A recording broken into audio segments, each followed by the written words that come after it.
안녕하세요, 도토리도토입니다. 오늘은 이 짤처럼 꼬리로 낚시를 하는 야돈을 만들어 볼 거예요. 야돈은 먹이를 낚으려고 물속에 꼬리를 넣는데 금방 무엇을 하고 있었는지 잊어버려서 그 자세 그대로 하루를 보내는 아주 귀여운 얼간이 포켓몬입니다. 오늘은 저의 엄청난 그림 실력으로 스케치 먼저 그려보겠습니다. 이렇게 생긴 어항을 사용할 거고요. 바위 위에 앉아있는 야돈을 만들 거예요. 그리고 여기까지는 투명한 레진을 채워서 바다를 표현해 줄 겁니다. 바닷속에는 잉어킹 2마리와 셀러 1마리를 넣어줄게요. 아시겠어요? 그럼 시작하겠습니다. 가장 먼저 이런 어항을 준비해서 박살을 내줍니다. 사실 일부러 그런 건 아니고요. 실수로 떨어뜨려 버렸습니다.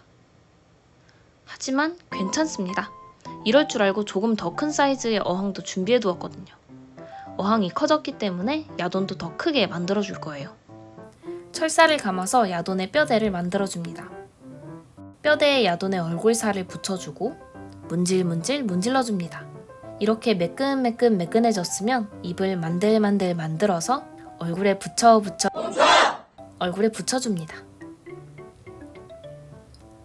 입 아랫부분은 조금 더 작게 만들어서 얼간이 포켓몬의 명성에 맞게 살짝 입을 벌린 것처럼 달아줍니다. 이번에는 돌돌 말려있는 귀를 만들어줄 거예요. 끝부분의 둥근 느낌을 살리면서 조심스럽게 말아줍니다. 만든 귀를 양쪽에 달고 정성껏 다듬어주면 뭔가 마음에 안 듭니다. 나중 가서 후회하지 않도록 1시간 동안의 제 정성은 떼어버리고 새 귀를 달아주면 별 차이가 없습니다. 나중 가서 후회하지 않고 지금 후회를 조금 하다 보면 눈이 들어갈 자리가 생깁니다. 눈이 들어갈 자리에 눈을 넣어주고 코가 있을 자리에 코를 그려주고 이빨이 있을 자리에 이빨을 달아줍니다. 정말 쉽죠? 그리고 110도에서 10분 정도 구워주면 이렇게 돌머리가 됩니다. 이제 몸통을 만들어주면 되는데요. 저는 가난한 백수이기 때문에 클레이를 아끼기 위해 호일을 먼저 둘러줄게요. 그리고 조금씩 살을 찌워줍니다. 차례대로 팔과 다리도 붙여줄게요. 이때가 만들기 시작한 지 5시간 정도 되었을 때인데요. 제가 도구를 너무 혹사시킨 건지 막 도망을 가더라고요. 다시 잡아와서 작업을 이어갑니다. 그러다가 문득 본 야돈의 궁둥이가 너무 귀엽길래 한번 토닥여주고 손인지 손톱인지 잘은 모르겠지만 손발끝에 하얀 클레이를 달아줍니다. 그리고 10분에 5분 동안 구워주면 몸까지 단단한 야돈이 됩니다. 마지막으로 꼬리를 만들어주면 되는데요. 꼬리 만들 때 제가 바쁜 일이라도 있었던 걸까요? 미친듯이 손을 움직여서 꼬리를 만들어줍니다. 이렇게 만들어진 꼬리를 철사 부분에 꽂아서 몸통과 자연스럽게 연결시켜줍니다. 마지막으로 한 번 더 구워줄게요. 이제 야돈의 이 얼빵함을 살려서 눈을 그려줄 차례입니다. 먼저 샤프로 눈의 위치를 잡아주고 조심스럽게 네임펜으로 따라 그려주면 야돈 완성입니다. 이번에는 잉어킹을 만들어 볼 건데요. 어항이 커졌기 때문에 야돈도 커졌고 야돈이 커졌기 때문에 잉어킹도 크게 만들어줘야 합니다. 야돈과 잉어킹의 크기 비례는 이 짤을 참고해서 만들었어요. 잉어킹은 세상에서 가장 약하고 한심한 포켓몬입니다. 제가 말하는 게 아니고요. 도감 설명이 그래요. 야돈은 얼간이 포켓몬, 잉어킹은 한심한 포켓몬. 오늘의 만들기는 포켓몬 도감에게 디스당한 피해자 특집입니다. 땡그랗고 큰 눈을 넣어주고 이태리 장인이 된 것 마냥 무늬도 한 땀 한 땀 그려 넣어줍니다. 그리고 킹의 상징인 왕관을 평범한 잉어에게 달아서 잉어킹으로 만들어줍니다.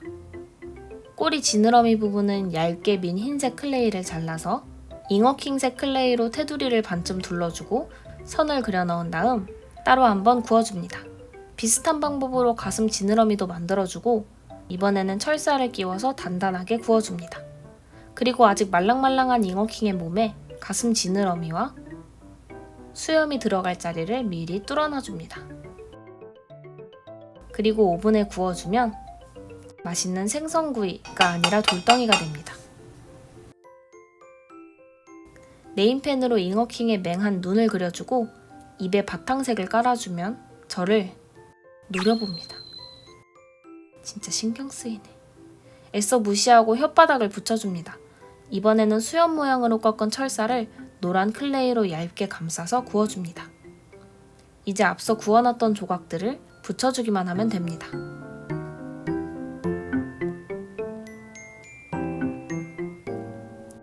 잉어킹 완성입니다. 이번에는 야돈이 앉을 바위를 만들어줄게요. 이건 나중에 따로 색을 칠해줄 거기 때문에 비교적 저렴한 스컬피로 만들어줬어요. 한번 구워줄게요. 그리고 바위를 가져와서 야돈을 앉혀보니까 꼬리가 계속 바위에 닿더라고요. 그런데 여러분, 야돈의 꼬리는 잘려도 바로 다시 자라난다는 거 아시나요?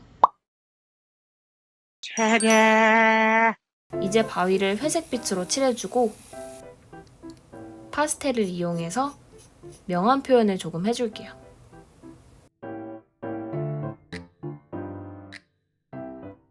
그리고 제가 몰래 만들어 온 이 풀떼기들과 UV 레진을 이용해서 풀떼기를 세우고 굳히고 세우고 굳히기를 반복해줍니다. 나름 귀여운 해초가 되었습니다. 같은 방법으로 산호도 만들었어요. 그럼 이제 조금 큰 어항을 가지고 와서 내부를 꾸며줍니다.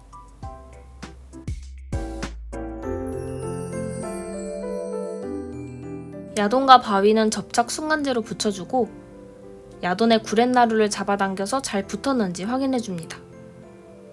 그리고 드디어 이번 작업의 끝이 보이기 시작했습니다. UV 레진을 컵에 붓고 파란색 조색제를 거침없이 넣어주면 너무 진해서 실패입니다. 수습하려고 레진을 추가해보지만 실패의 양만 많아졌습니다. 그래도 전 괜찮습니다. 시간이 지나면 굳는 에폭시 레진이 아닌 UV 레진이기 때문에 언젠가는 쓸 기회가 있을 거라고 생각하며 다시 통에 담아줬습니다. 결국 전날은 가지고 있던 레진을 다 써버려서 며칠 후에 다시 도전했습니다. 벌써 레진 값으로만 4만 원을 넘게 쓴 저는 이번에도 망하면 괜찮지 않을 것 같아서 아주 조심조심 조색을 해줬습니다. 속 터질 것 같은 속도지만 지갑이 터지는 것보단 낫습니다. 삼트 끝에 나온 레진을 어항 속에 부어주고 한번 굳혀줍니다. 그런데 돌 주변에 붉은색이 올라왔더라고요. 파스텔을 묻히고 따로 안 굳혀져서 그런가 싶어서 야돈이 앉은 바위는 미리 코팅을 해줬는데요. 그래도 똑같이 붉은기가 올라오더라고요. 조금 속상하긴 하지만 괜찮아요. 다음부터는 레진으로 코팅을 할 게 아니라 따로 마감 처리를 해줘야겠네요. 근데 여러분, 뭔가 허전해 보이지 않나요? 어항이 커졌기 때문에 야돈도 커졌고, 야돈이 커졌기 때문에 잉어킹도 커졌고, 잉어킹이 커졌기 때문에 셀러가 들어갈 자리가 없어졌습니다. 셀러는 다음에 함께 하기로 하고 다이소 LED 라이트를 꺼내줍니다. 이 라이트를 어항과 합체시켜주면 이렇게 무드등 비스무리하게 됩니다. 근데 빛이 너무 하얘서 바다 느낌이 안 나네요. 그렇다면 그걸 쓸 타이밍입니다. 언젠가 쓰려고 했던 짱진한 파란색 레진입니다. 파란색 레진은 아직 2통이나 남아있기 때문에 부지런히 써줘야 합니다. 자, 이렇게 마음에 쏙 드는 푸른색이 됐습니다. 윗부분에는 레진을 방울방울 떨어뜨려서 울렁울렁하니 빛 반사가 예뻐 보이게 만들어줬습니다.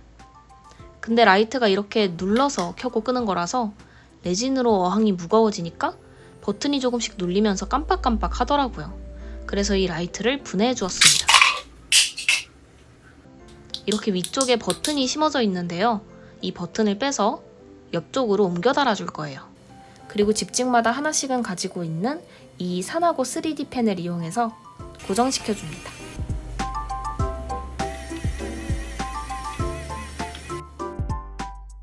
그리고 인두기 툴을 이용해서 버튼이 들어갈 수 있게 구멍을 내주고 마무리 사포질을 해줍니다. 마지막으로 조립을 해주면 뭔가 아쉬워서 스컬피로 어항 받침대를 만들어줄게요. 이렇게 해서 한번 구워주고 가볍게 사포질을 해줍니다.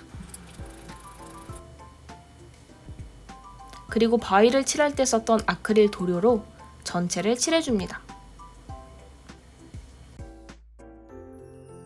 한번 말린 다음에 반광 바니쉬로 마무리해줄게요. 그리고 순간 접착제를 이용해서 LED 라이트와 붙여주고 여러분 몰래 만들고 굽고 색칠하고 말려온 이 친구까지 붙여주면 꼬리 낚시하는 야돈 무드 등 완성입니다.